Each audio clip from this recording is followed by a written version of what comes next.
The first time I saw my own name in a stranger's handwriting, I thought I was going to faint.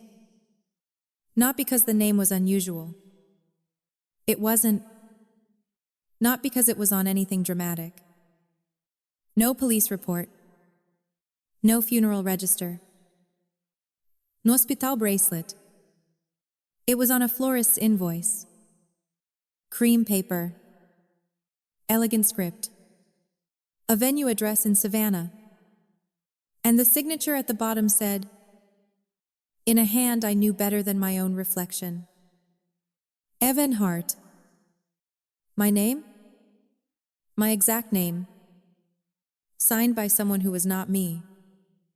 I was standing in the back office of a wedding venue in Charleston, South Carolina, holding a stack of misdelivered vendor folders because my assistant had called in sick that morning and I had been too busy to notice my coffee had gone cold 3 hours earlier.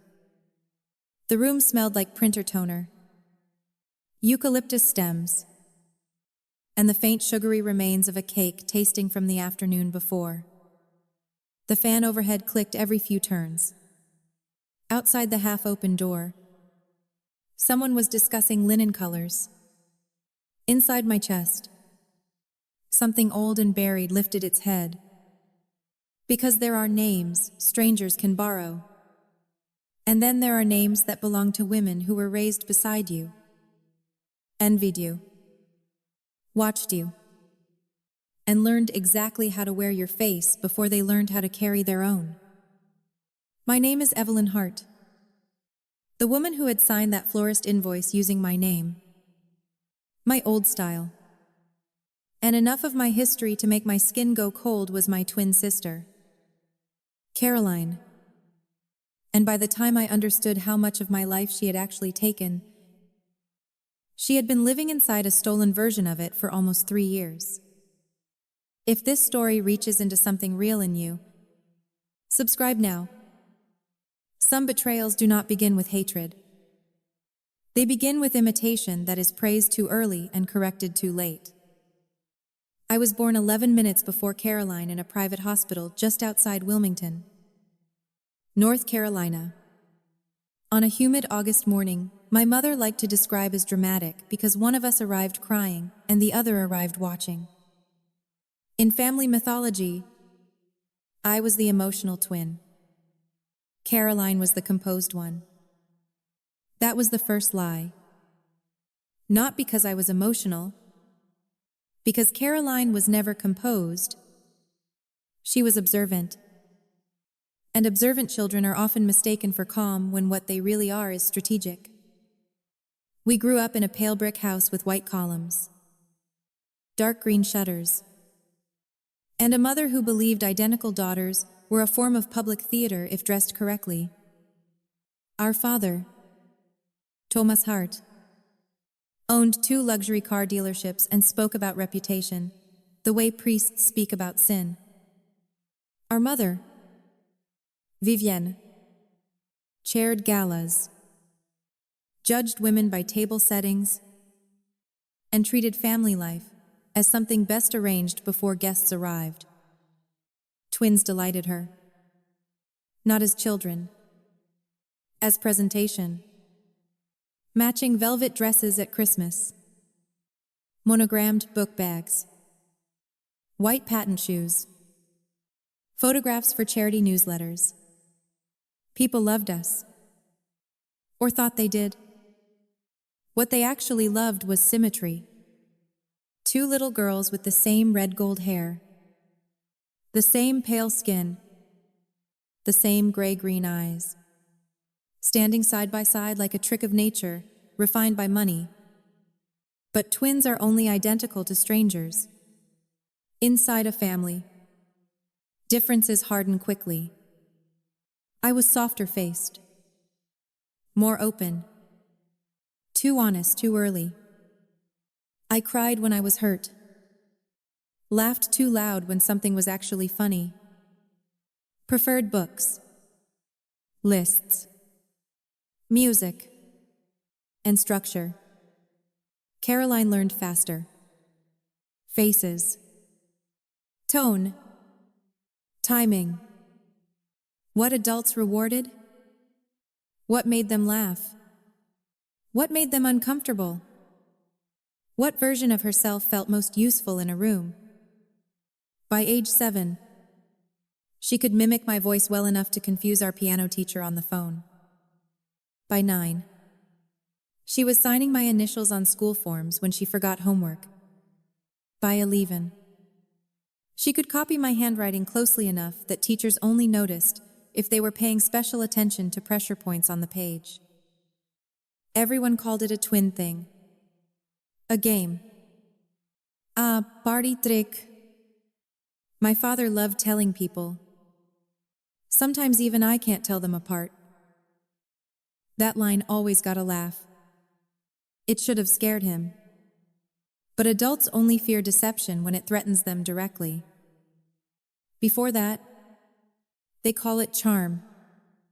At 13, I found Caroline in my room wearing my blue cardigan, my silver bracelet, and the expression she always had when testing whether boundaries were real or decorative. I said, "Why are you wearing that?" She looked in the mirror and shrugged. "It looks better on me." That sentence matters. Not because of the cardigan, because that was Caroline's real operating philosophy long before any larger theft began. Anything I had became, in her mind, something she was permitted to test, borrow, improve, or absorb if she believed she could carry it more convincingly. When I complained, my mother told me not to be possessive. When I got upset, my father said, "You girls have to stop acting like everything is territory." But territory is exactly what it was. Voice. Style. Attention. Room. The problem was that Caroline learned early she could cross my lines without real consequences, because the adults around us found twin confusion more entertaining than dangerous. By high school, the differences between us had become more obvious. I was not prettier than Caroline. That matters. People always want one twin to be the beautiful one and the other to be the intelligent one because it comforts them to make women legible through contrast. That wasn't us. Caroline was more polished. I was more grounded. She had my mother's instinct for curation. I had my own appetite for work. She knew how to enter a room. I knew how to keep one from collapsing after she had entered it. That difference took years for anyone to value correctly. Our parent, naturally, preferred Caroline. Not officially. Never in language they could be quoted on. But preference lives in details. Caroline got forgiven faster. Defended sooner. Styled more carefully. Protected from consequences, because consequences might leave marks on the daughter more aligned with my mother's idea of feminine success. If I forgot something, I was told to be more careful. If Caroline forgot something, my mother assumed there had been a mix-up. If I challenged her, I was dramatic. If Caroline smirked and denied it, she was composed. She cultivated that carefully. The composed twin. The easier twin. The daughter who could wear my face without my conscience. Our grandmother, Eleanor, was the only adult who saw it clearly. She lived in Beaufort in a low white house with deep porches and ceiling fans that made every room smell faintly of lemon polish and sea air. When we were 14, she watched Caroline finish one of my sentences at lunch and then laugh when I went quiet. Later, while helping me dry dishes, she said, "Your sister doesn't want your things. Darling, she wants the feeling of moving through a room with the permission she thinks belongs to you." I remember staring at her, Not because I fully understood, because it was the first time someone had named the shape of the problem without reducing it to sibling squabbling. The permission? Grandmother nodded once. Some girls don't steal objects. They steal ease. That line lived in me for years before I fully understood how prophetic it was. Caroline did not want my life because mine was objectively larger. She wanted what seemed to happen around me without effort. Teachers trusted me. Friends confided in me. People believed me when I said I would do something. I built steadiness. Caroline built impressions. Both can look like social success from a distance. Only one survives scrutiny. In college, for the first time in our lives, we separated. I went to Charleston for hospitality management and event operations. That field surprises people. They think women choose event work because we like pretty things. That is rarely the real reason. I chose it because I loved systems under pressure. Timing. Flow. Vendor coordination. Human behavior under status conditions. The invisible architecture of beautiful experiences. The way chaos could be managed quietly enough that guests mistook competence for elegance. Caroline stayed closer to home for a communications degree. She changed twice and finished only because my father knew how to place pressure on bureaucracies when his preferred children needed exceptions. Distance improved things for me almost immediately. Not because Caroline disappeared. Because for the first time, she did not have direct access to my room. My closet. My desk. My notebooks. My daily expressions. I became more legible to myself. My own routines. My own style. My own friends. My own name functioning in rooms where no one turned when somebody else answered to it. That was the first time I understood how exhausting twinhood had become inside our family. Without Caroline beside me, I stopped feeling preemptively interpreted. I made close friends. Built faculty trust. Interned at a boutique wedding firm my senior year and discovered I had a gift for solving expensive problems before anxious brides. Vain mothers or overconfident planners even realized those problems had arrived. I was very good at it. Not decorative good, useful good. And in the event world, useful women go far if they can survive the emotional weather. Caroline, meanwhile, drifted. One internship dropped. One relationship exploded. Credit card trouble. A half-finished attempt at lifestyle, influencing before that, became an embarrassing enough phrase that even my mother stopped saying personal brand with conviction. She called me often during those years. Not out of closeness. Out of calibration.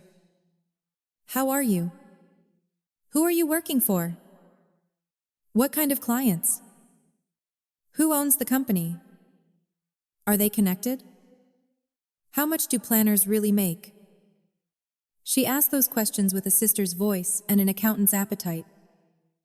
I should have heard the machinery underneath them sooner.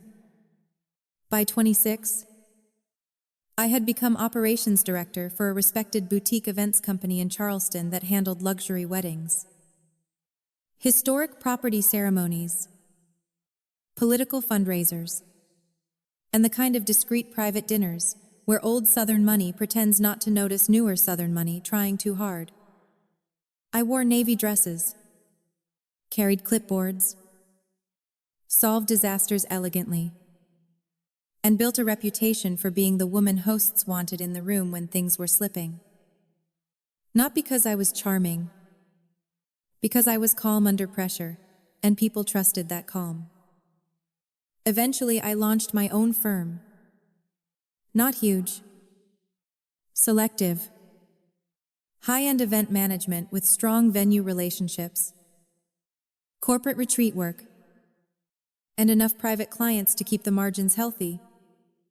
My firm's name was Heart Event House. Simple. Professional.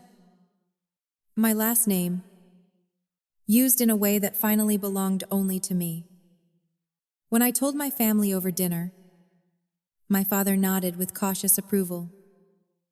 My mother said it sounded elegant. Caroline smiled too brightly and asked who had designed my branding. That was always her tell. When something in my life activated her deepest envy, she became suddenly interested in fonts, phrasing, presentation, the packaging of it all. Not the labor, never the labor, the surface she might someday imitate. By then, she had reinvented herself twice more. A short season in Atlanta, a man in Miami who vanished after 6 expensive months, a return home framed as regrouping, and then, finally, a new seriousness. She announced she was consulting. No one could define for whom. She started wearing sharper clothes, posting cleaner photos, speaking with a confidence suspiciously proportional to how little evidence there was underneath it. At family events, people still confused us sometimes, though less than before. It happened mostly with older relatives or people who had not seen us in years. The difference now was that Caroline no longer laughed it off. She studied it, used it, extended it. At our cousin Lila's engagement party, I arrived late from a vendor meeting wearing a black silk blouse, low heels, and the gold signet watch my grandmother had left me when she died. As I entered the terrace, one of Lila's future in-laws turned, smiled, and said, "Evain, I heard your company handled the Maxwell wedding beautifully." Before I could answer, Caroline stepped forward from beside the bar and said, "That one nearly killed me." Killed me. Not killed her. Not you mean my sister. Not easy mistake. She took the credit in motion, with a laugh polished enough to make correction feel socially clumsy. I looked at her. She met my eyes over the rim of her glass, smiled, and that was that. The woman moved on. My mother continued talking. The music kept playing. No one died. But something in me changed. Because it was no longer confusion. It was theft under chandelier light, performed in a room that would have punished me more for correcting it than it would ever punish her for doing it. Later that night, I confronted her near the powder room hallway. She was checking lipstick in a gilded mirror. Of course she was. You knew she meant me. Caroline shrugged. She knew a successful heart twin. That still narrows it down. That was my work. She smiled at herself in the glass. Then build something so specific no one can mix us up. That was Caroline. Always turning violation into a lesson on my supposed weakness. I told my mother about it the next week. She sighed. Not upset with Caroline. Tired of my discomfort. People confuse twins. She said, "You always take it so personally?" Personally. That word nearly made me laugh. Because identity theft always sounds personal to the person being erased. To everyone else, it remains a social inconvenience until bank records or law enforcement become involved. I wish I could tell you I drew a line then. That I stopped sharing family rooms with her. Stopped telling her anything. Stopped underestimating what practiced envy eventually becomes when it acquires enough access. I didn't. Not because I was stupid. Because family betrayal takes longest to recognize when it has been normalized since childhood. Then Daniel happened. Yes, I'm naming him because stories like this go rotten when men remain generic. Daniel Mercer was 34 when I met him. Commercial attorney. Savannah-based. Tall in the understated way some men are, where their real presence comes not from height, but from restraint. He listened completely. That was the first thing I noticed. The second was that he never filled silence too quickly, which in my world of clients, vendors, family performance, and emotionally decorative men felt almost radical. We met at a preservation gala planning meeting in Charleston. He was representing one of the donors involved in a venue restoration grant. I was there because my firm had been brought in to manage the event logistics after 2 previous planners had failed to keep 3 board chairs from fighting politely in public. He watched me solve a seating issue, a caterer timing problem, and a donor vanity crisis in under 20 minutes. Afterward, he said, "You seem impossible to rattle." I remember smiling and answering, "That's mostly branding." He laughed. A real laugh. Not networking laughter. We started seeing each other a few weeks later. Slowly. That also mattered. No performance. No grand declarations inside 2 dates. Just dinners. Calls. Train rides between Charleston and Savannah. Long conversations about work. Architecture. Old buildings. Family myths. And the strange lives people build to avoid looking directly at themselves. He met my friends before he met my family. That was deliberate.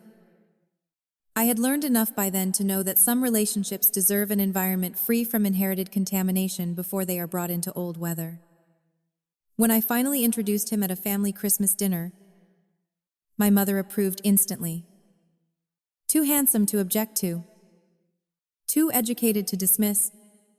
Too mannered to unsettle the furniture. My father liked his profession. Caroline liked his attention. That mattered most. I saw it immediately. Not because she flirted openly. Caroline was too advanced for obviousness. She did what she had always done. She studied. How he responded to warmth. What amused him. Which stories he asked follow-up questions about. How often he looked at me versus at her when she spoke. What he knew of my life. What he didn't? Later that evening, as I was helping my mother move dessert plates, I came back into the dining room and found Caroline holding Daniel's arm lightly while showing him a framed childhood photo of us. 2 little red-haired girls in matching Christmas dresses.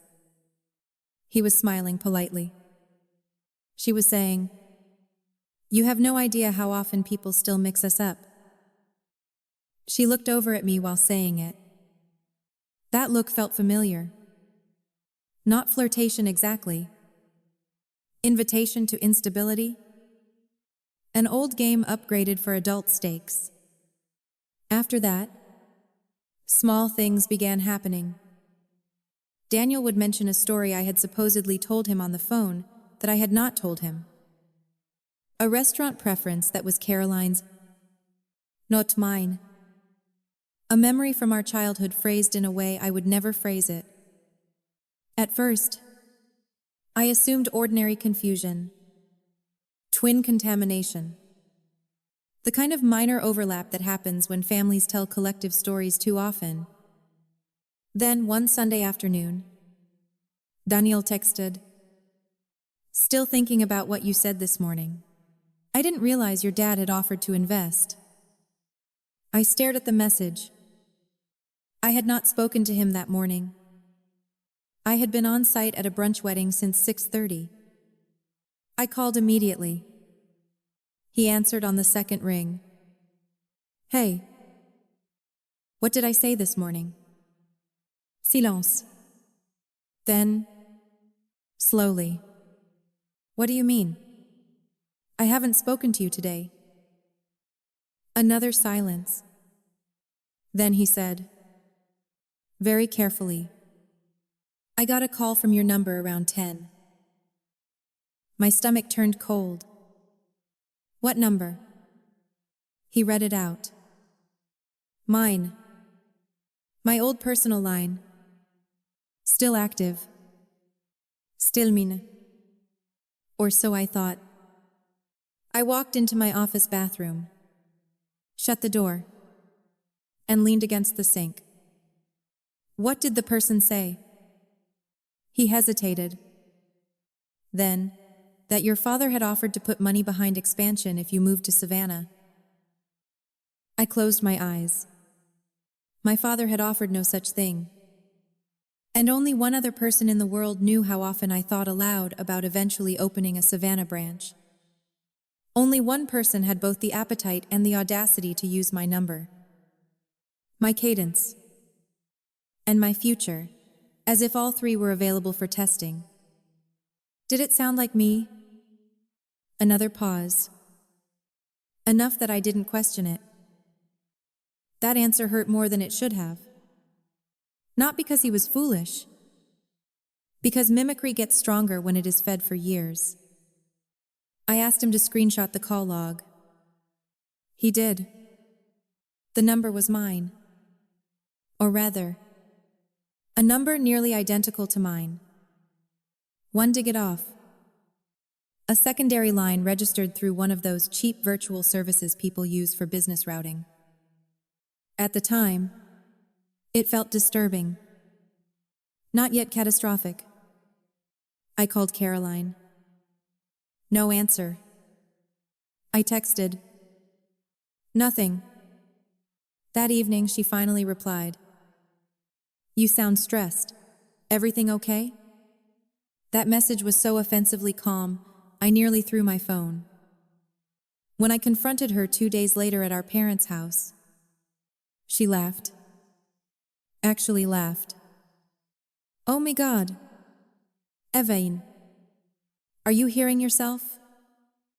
You called Daniel pretending to be me. Her eyebrows lifted in practiced disbelief. That is psychotic. You used a number 1 digit off mine? You run a business. Lots of people spoof numbers now. My mother came in halfway through. I heard enough to understand conflict was happening, and immediately did what she had always done. She turned to tone before truth. What is going on? I said, ask Caroline why Daniel got a call from me about Savannah expansion. Caroline folded her arms and gave my mother the expression she had perfected since adolescence. Injured composure.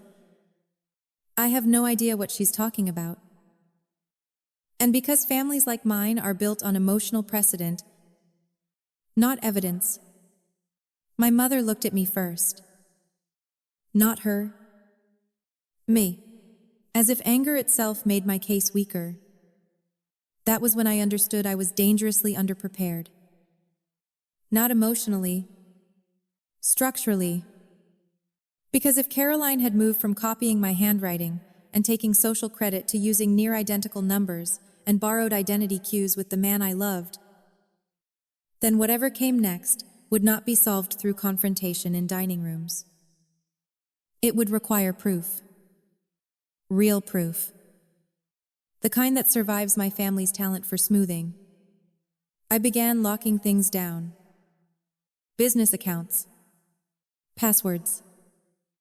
Vendor portals. Billing systems. Social channels. Client communication templates. Not because I knew the full scope yet. Because instinct had finally stopped asking permission from optimism. Daniel believed me. Mostly. But mostly is a dangerous word in relationships, When deception has entered through a face that resembles yours closely enough to slow a smart man's certainty by 3 critical seconds. He asked if there had ever been anything like this before. I said, "Not like this." That wasn't fully honest. There had always been things like this before. Just smaller. Smaller enough that everyone around me had trained me to call them normal. 3 weeks later, I discovered the first real fracture. A bride from Hilton Head called furious because, according to her, I had canceled a floral contract and replaced it with a cheaper vendor without approval. I had done no such thing. When I pulled the email chain, there it was. An address nearly identical to mine. Same signature block. Same logo. Same tone. Just enough off in the formatting that I would have caught it instantly if I'd been looking. But subtle enough that a stressed client juggling 10 vendors never would. She had been corresponding with fake me for almost 9 days. My hands shook while I read. Because this wasn't flirting anymore. It wasn't family party mimicry. It wasn't one phone call to Daniel. It was operational. Systematic. Someone had built a shadow version of my professional identity and was using it inside the exact spaces where my trust had monetary value. I knew before I proved it. Caroline. Not because anyone else could not have done it. Because no one else had the motive. Access. Intimate pattern knowledge. And lifelong appetite for wearing my ease. I called Daniel that night and said, "I need you to tell me the truth." He came to Charleston the next day. We sat in my office after hours with the blinds half drawn and the city going dark outside. I showed him the fake email trail, the near number, the copied signature, the vendor confusion. He went very still. Then he asked, "How long do you think this has been happening?" That was the question I could not answer. Not yet. Maybe weeks. Maybe months. Maybe longer. And when a woman cannot tell you how long her name has been used without her knowledge, something much older than fraud is in the room. I opened my laptop and began digging deeper. Archived messages. Spam filters. Old bounced replies. We found other fragments. A venue follow-up I never sent. A decor inquiry written in my tone but not my syntax. A donor luncheon response routed through a secondary inbox. Then Daniel found something I had missed. A cross-linked portfolio mention in a Savannah luxury events roundup.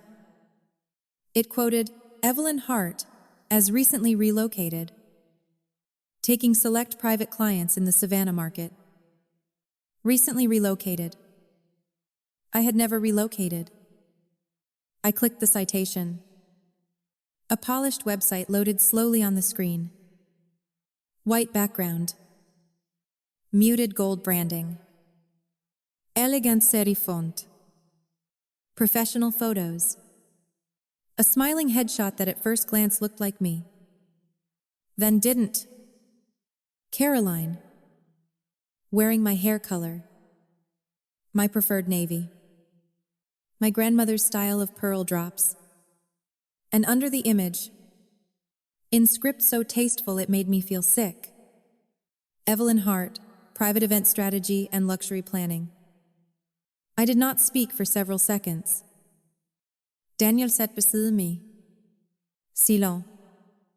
The room felt airless. Because what I was looking at was not sabotage in the amateur sense. It was annexation. She had built a business identity in Savannah under my name. Using my style, my reputation echoes, and enough social overlap that people outside Charleston's closer circles might never know they were dealing with the wrong twin. I clicked through the site. Testimonials. private dinner styling, wedding advisory services, corporate hospitality, concierge event management. Not all fake. That was the part that chilled me most. Some of the work looked real, which meant clients, payments, contracts, relationships, a whole life. Mine in outline, hers in appetite. Daniel said my name once, quietly. Evain. I looked at the screen again, then at him, then back. And for the first time in my adult life, the full shape of Caroline's hunger became visible enough to touch. This was not about jealousy anymore. Not even about stealing a man, or a phone call, or social ease. It was about replacement. She had not wanted to ruin my life from a distance. She had wanted to enter it, wear it, expand inside it. And from the age of 13 onward, everyone around us had helped teach her that my boundaries were just interesting suggestions until enforced by damage. I wish I could tell you, I cried. That would make emotional sense. It would sound human in the way people expect betrayal to sound. But what I felt first was not grief. It was precision. Cold. Terribly precision. The kind that arrives when a woman has spent too many years explaining smaller violations to people who preferred prettier interpretations. Once the full pattern finally becomes undeniable, emotion steps aside for inventory. I started taking screenshots, page by page, service descriptions, brand language, inquiry forms, testimonials, social links, contact number. Then I opened the source details and checked the registration records. The site had been built 18 months earlier.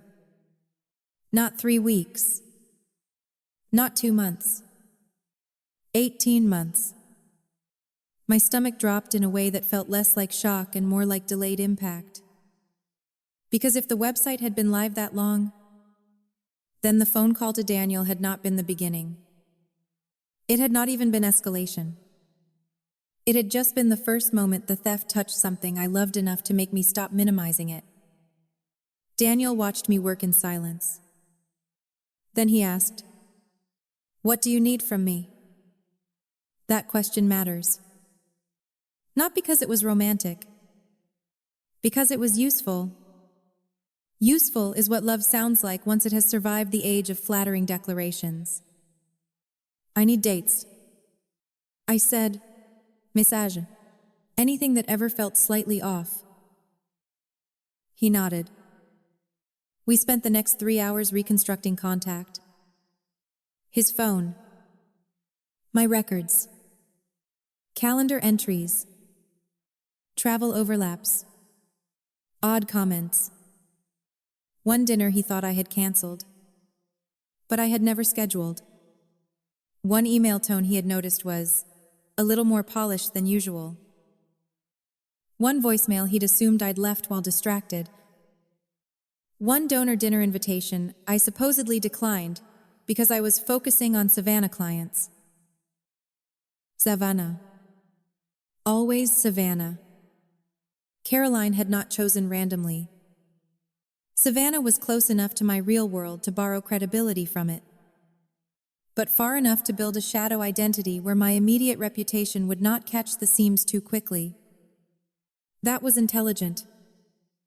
Infuriatingly intelligent. And that is part of what made the whole thing so difficult to explain later. People think women who betray like this must be irrational. Messu. Unstable in obvious ways. Caroline wasn't. She was patient. Curated. Careful enough to make each move look almost plausible in isolation. A fond confusion. A copiettone. A near-identical email. a social overlap, a regional expansion rumor. None of it screamed crime alone. Together, it formed a life. My life. A version of it. Sharper in presentation. Hollower in structure. The next morning, I called my attorney first. Not the police. Not my parents. Not a dramatic confrontation. My attorney. Because by then I had spent enough years in business to know that truth without structure is just a feeling rich families learn how to outlast. Her name was Priya Shah. Litigation. Contracts. And the kind of mind that made weak people ramble around her because they could feel she was already separating fact from performance. I sent her the screenshots. The fake domain. The email samples. The call log images. The copied signature block. By noon she called back and said, "Do not alert her again until we preserve more evidence." Again. That word landed because it confirmed something I had already suspected. My earlier confrontation at my parents' house had not been brave. It had been strategically stupid. I had warned Caroline without proof strong enough to pin anything down. Women like Caroline don't stop when confronted. They refine. Priya told me to lock all my accounts further, document every client touchpoint, and notify only the minimum number of trusted people inside my business until we understood exposure. Then she asked a question that made me sit very still. Has your sister ever had direct access to personal identification materials? Old IDs? Tax forms? Signature?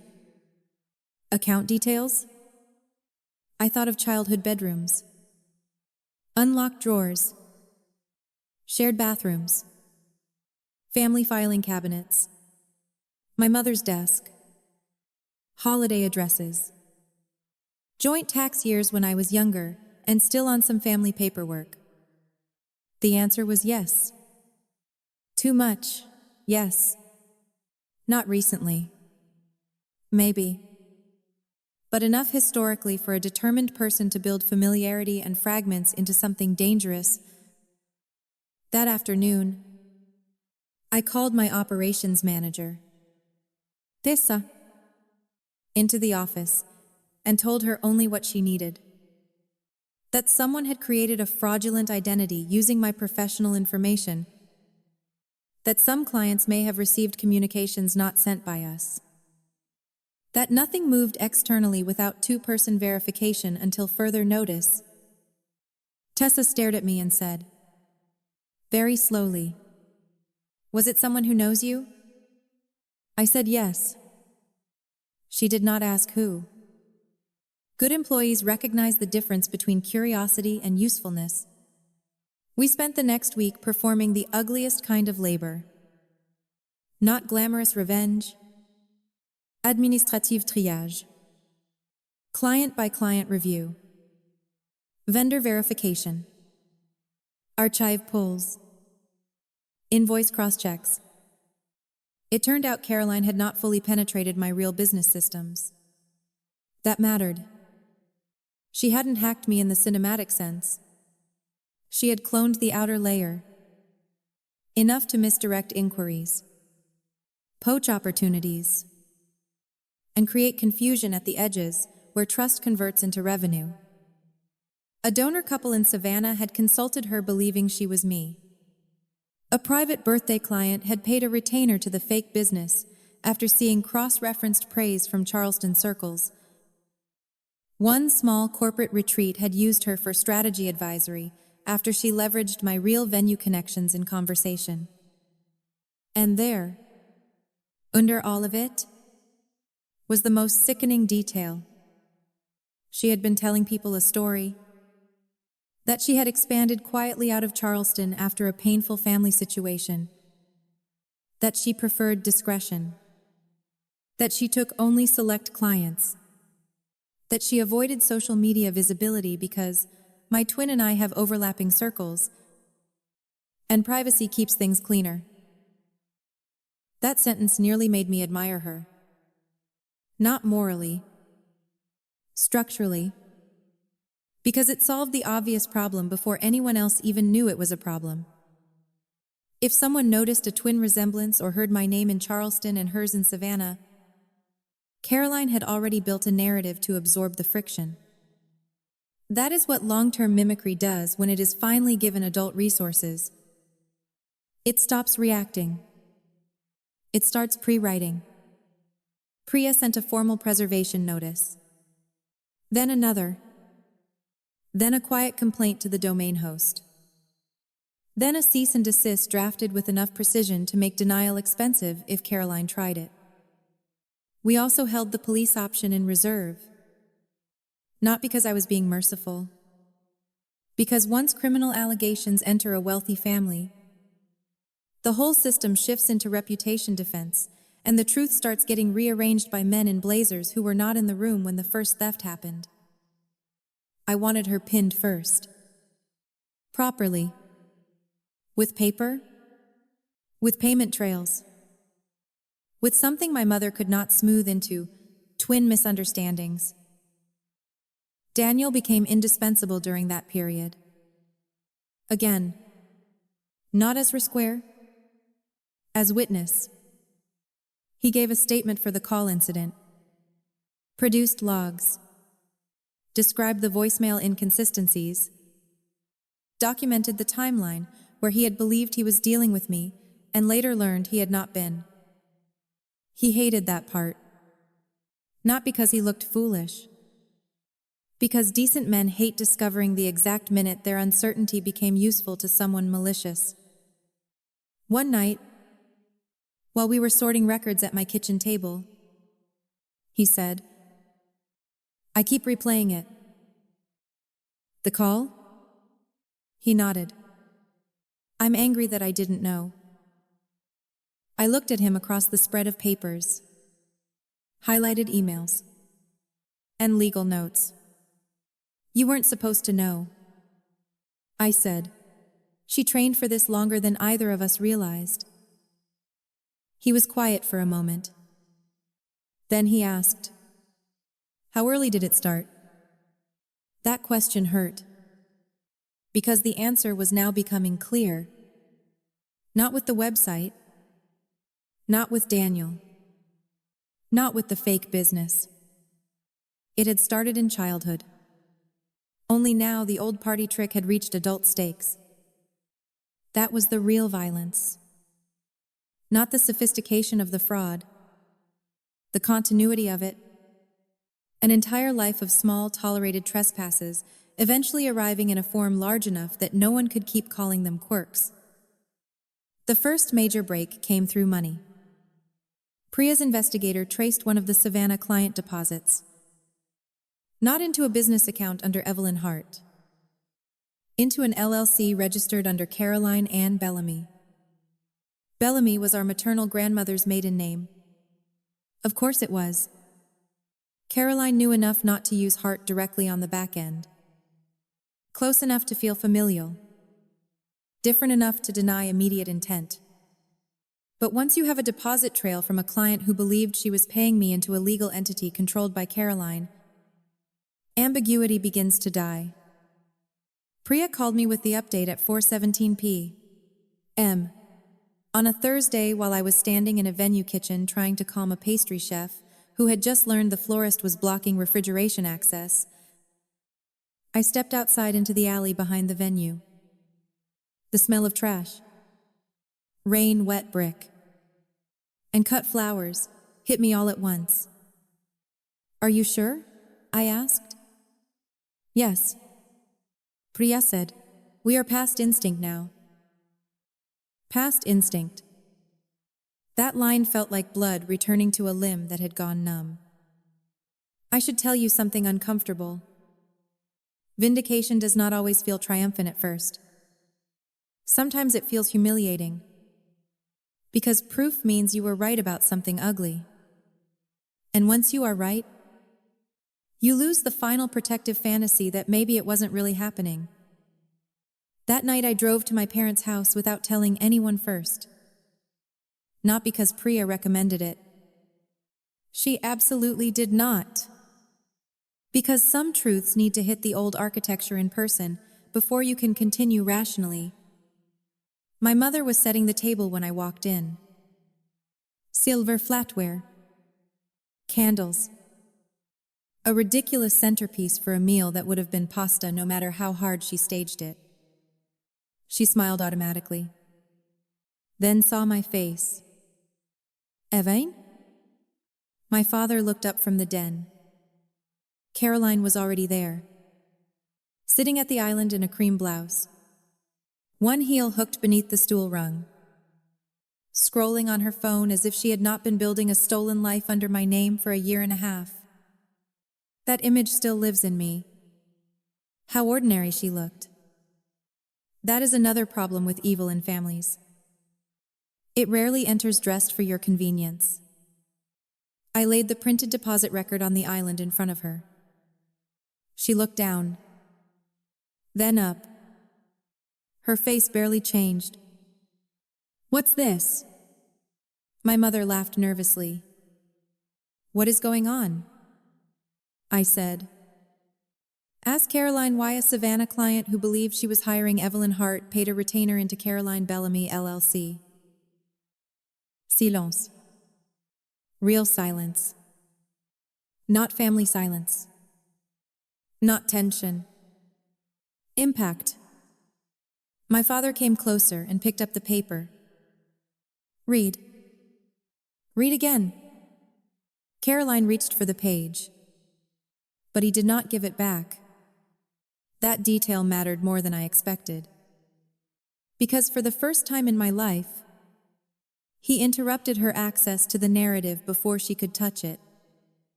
She recovered quickly. It's not what she thinks. That was her first line. Not denial. Shape. Not what she thinks. I almost admired the reflex. What do I think? I asked. Her jaw tightened. You're twisting something you don't understand.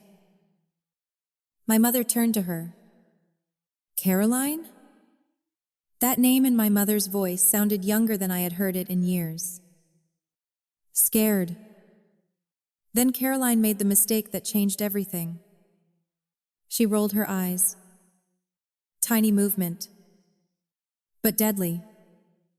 Because innocence does not roll its eyes at forensic deposits when the parents are still in the room deciding who looks believable. Then she said, I took a few advisory clients. That's all. I stared at her. You used my name. Her answer came fast. No, I used overlap. Overlap. That word was so monstrous in its neatness that I actually laughed.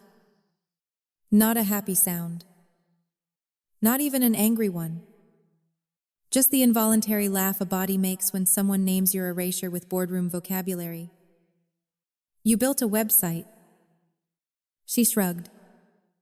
For exploratory positioning? My father was still looking at the page.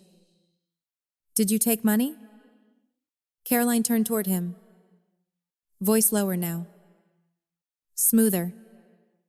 Trying to move back into the daughter role, she always weaponized best.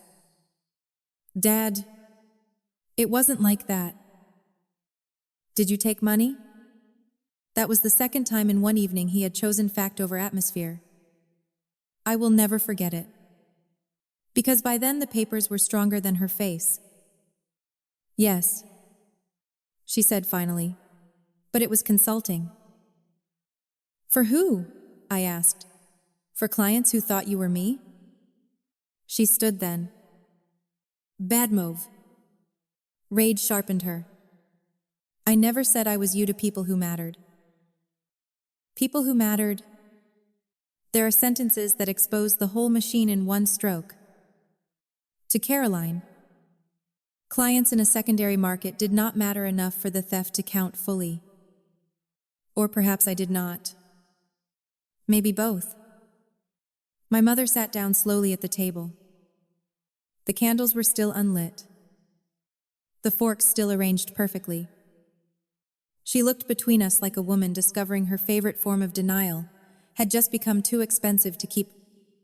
"How long?" she asked. That question was for Caroline. Not for me. Again. That mattered. Caroline hesitated.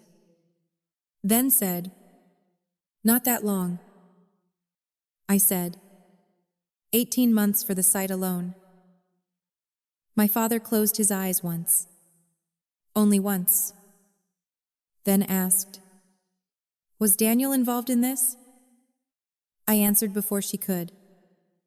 He was targeted. My mother flinched, because that made it romantic enough to feel shame.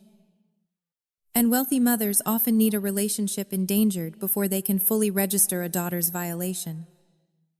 Caroline looked at me, and, for the first time all evening, dropped the smoothness. Her voice went flat. "He liked your version of things because your version is easier." That was the truth finally stepping out. Not legal truth. Psychological truth. I went still. She continued, now too angry to stop herself. "You always get to be the one people trust. The one who doesn't try too hard. The one whose calm reads as natural instead of worked for. You walk into a room, and people hand you credibility, like you were born carrying it." I said nothing. Because she was confessing now. Not to the fraud exactly. To the hunger underneath it. And confessions of motive are often more devastating in families than confessions of act. My father said, harshly, "That doesn't justify identity theft." Caroline looked at him and snapped, "You taught me that presentation is everything." Then at my mother, "You taught me that women survive by being the version people want fast enough."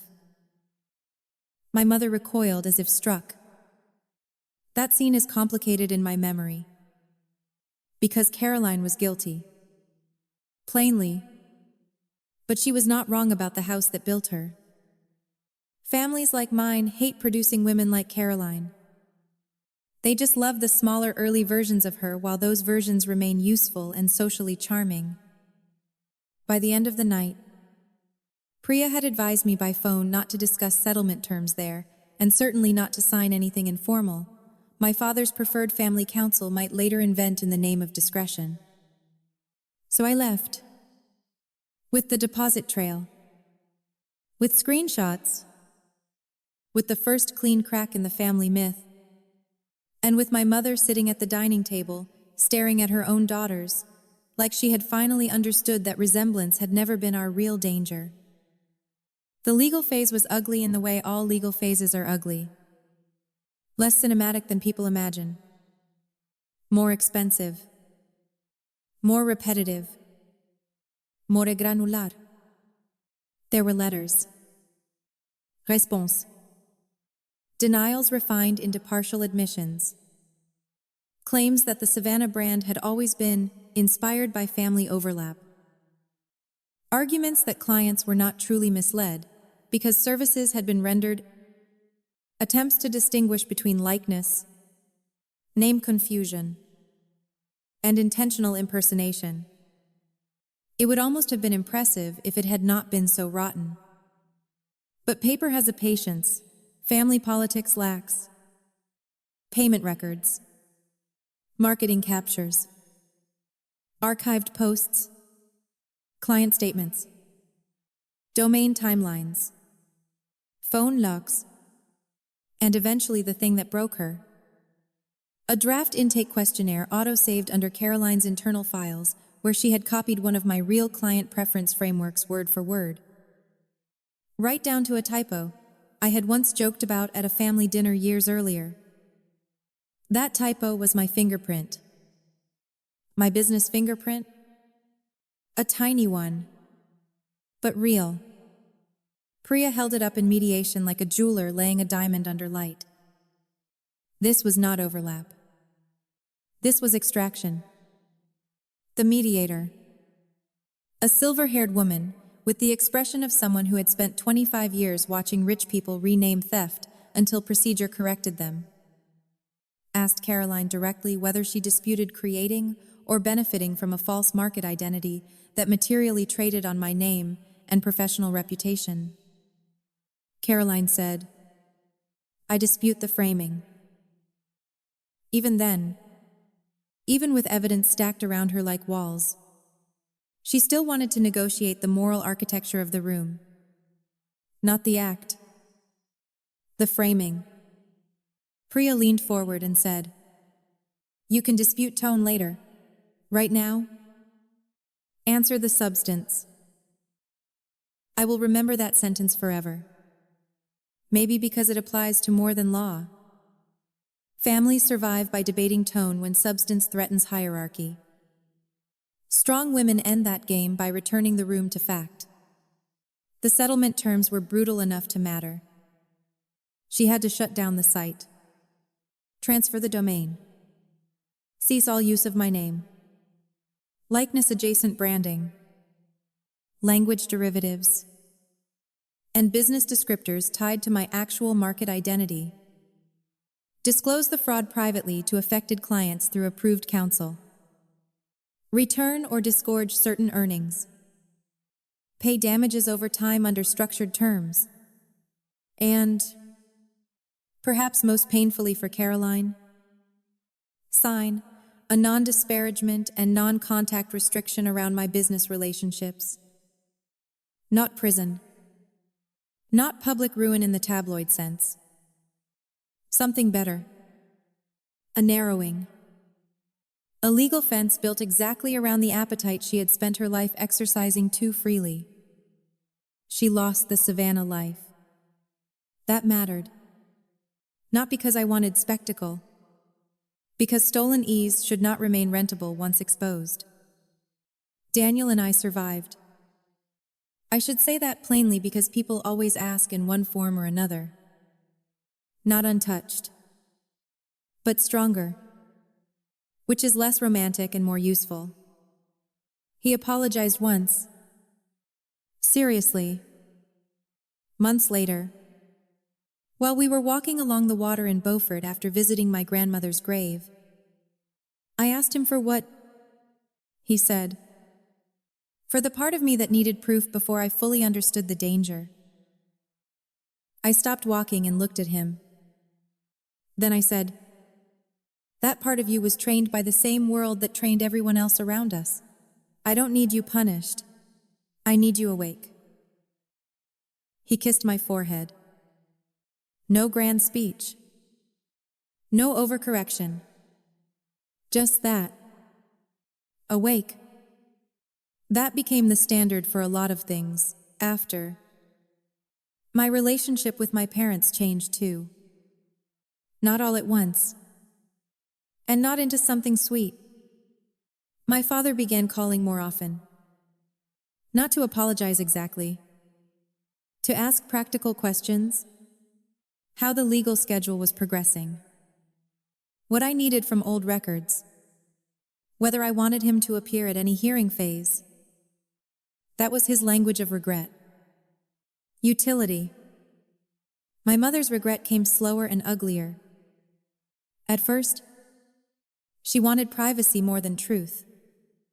She asked more than once whether all of this could be handled quietly for the family. I remember saying, "It was handled quietly for most of my life. That's how it got here." She cried after that. I did not comfort her. Months later, though, she came to my office unexpectedly. Not dressed for battle. No lipstick armor. No event clothes. Just a navy sweater. Tired eyes. And a large envelope in her hands. She sat across from me and said, "I've been going through old things." Inside the envelope were school notes, holiday cards, Childhood sketches. Some mine. Some Caroline's. Some with both our writing on them. What she had done, painstakingly, was assemble evidence of years of imitation. My phrasing copied in school notes. My handwriting practiced on scrap paper. My initials repeated.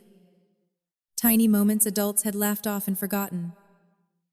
There was even a Christmas place card from when we were 15, where Caroline had signed Evelyn on a gift tag as a joke, and someone had written in the corner, in my mother's own hand.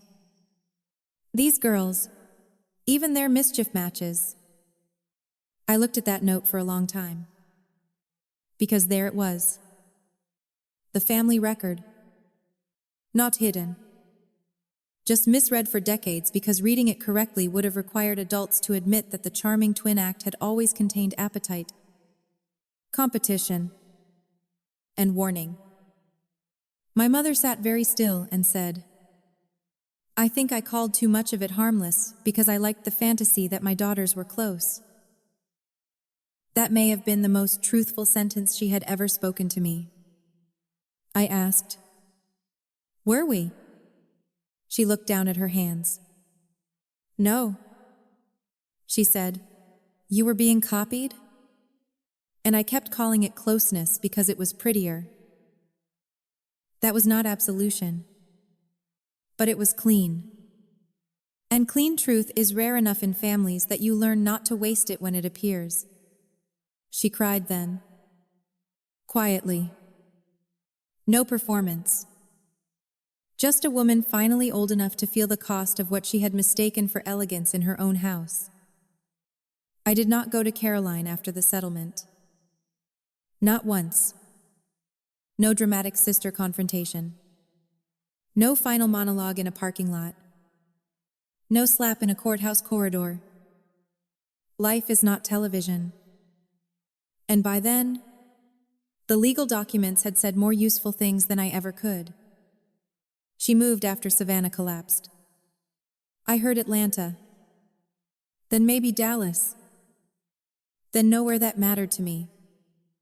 A few relatives tried. Initially, to frame the whole thing as sad. A misunderstanding. A mental health issue. A twin entanglement. I corrected them once or twice. Then stopped. Because you do not owe everyone the full forensic truth just because they feel entitled to a softer story. The people who needed the facts had them. The rest were just choosing what kind of world they wanted to believe in. My business survived. More than survived. It sharpened. I tightened systems. Expanded verification procedures. Created voice confirmation protocols for high-value clients. Strengthened internal approvals. Hired slower. Trusted better. Paradoxically, the whole nightmare made Heart Event House more structurally sound than before. That is another ugly truth about survival. Sometimes the person who tried to hollow you out ends up forcing you to build walls worthy of the life you should have protected sooner. There was one final public moment, though not courtroom public, social public, enough to matter. Eleanor Whitford's winter donor dinner in Savannah. An old money room. Historic house. Preservation crowd. Venue people. Quiet influence. The sort of event where reputations travel more efficiently than press releases. I attended because the host was a real client and because, by then, disappearing from Savannah would have looked like shame instead of strategy. I wore black. Simple. No defensive glamour. No armor beyond posture. The ballroom smelled like beeswax, old wood, and white roses. A quartet was playing something restrained and expensive. As he entered, I could feel the room do what rooms do when a story has already arrived ahead of a woman, but not everyone knows whether she knows they know. Some people oversmiled.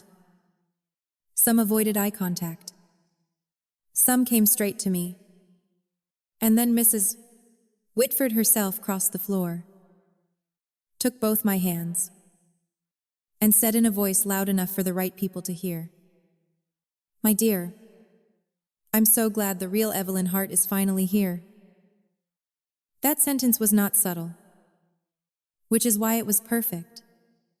Not because it humiliated Caroline. She wasn't there. Because it reset the room. Publicly. Cleanly. The sentence divided history into before and after. Before, confusion. Overlap. Whispered uncertainty. Twin mythology. After, reality. The real Evelyn Hart. I smiled and said, "So Annie." That was enough. The rest of the evening, people came to me differently. Not cautiously. Not kindly. Correctly. There is no high like being addressed correctly after years of blurred edges. Not admired. Not pitied. Named. That may be the whole story. Actually, not fraud. Not law. Not sisters. Naming. Who gets to carry a name cleanly through a room? Who gets to borrow one? Who gets believed when she says, "This is mine"? By the time I married Daniel, 18 months later, in Beaufort under live oaks strung with small lights and weather, soft enough to make everyone nostalgic against their will, my parents behaved carefully around me. That is not the same as transformation. But carefulness. After a lifetime of assumption, I can feel like respect's first surviving cousin. My mother asked before making choices. My father deferred to my timing. Neither of them mentioned Caroline, unless I did. I almost never did. At some point, the best revenge stops being obsession. It becomes curation. You decide what remains inside your life and what gets archived as proof you no longer need daily. At the wedding, while my veil was being adjusted in the side room of the old inn, my mother stood behind me in the mirror and said, "You know, when you were little, I thought having twins meant I would always have two versions of the same daughter." I met her eyes in the glass. And she swallowed. It turns out I had one daughter I saw clearly too late, and another I kept flattering into becoming dangerous. That sentence was almost beautiful. Not because it healed me, because it was exact. And exactness was the one thing our family had denied longest. I did not cry. I said, "I needed you to know the difference." She nodded. I do now. There are no perfect endings for families like mine. No final choir swell. No universal repentance. No moral neatness. What there is, sometimes, is a new architecture. My mother learned to distinguish resemblance from intimacy. My father learned that reputation without truth is just upholstery. Daniel learned that trust deserves verification when the wound is old enough. And I learned something that took me most of my life to name fully. Caroline never stole my life. Not really. She stole access. She stole impressions. She stole the easy outer shell of a life she thought had always arrived for me naturally. But lives are not names on invoices. They are not serif fonts. Copier signature. Or curated websites in adjacent cities. A life is structure. Pattern. Judgment. The invisible discipline under the beautiful room. She could imitate my image. She could not carry my weight. And that difference is what destroyed her in the end. Not my anger. Not even the law. Weight. The actual substance required to live honestly inside the identity she had borrowed. That is what she never had. And maybe that is what my grandmother meant all those years ago when she said some girls steal ease. Because ease looks effortless from the outside. But what Caroline never understood was that what she envied in me was not ease. It was integrity, so practiced it resembled ease. A calm built under pressure.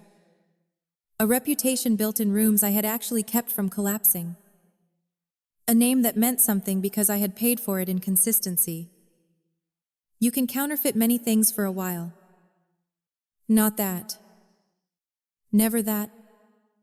So when people ask now, very carefully, whether I have a sister, I answer yes.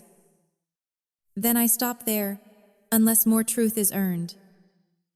Because blood is real. History is real. But so are boundaries. And boundaries are what make names livable. If this story found something real in you, stay with the channel. Some people do not try to destroy you from across the room. They try to become you slowly enough that everyone else mistakes the theft for closeness. And sometimes the only way back is not to scream louder. It is to build evidence. Hold the line. And make the world say your name correctly in daylight.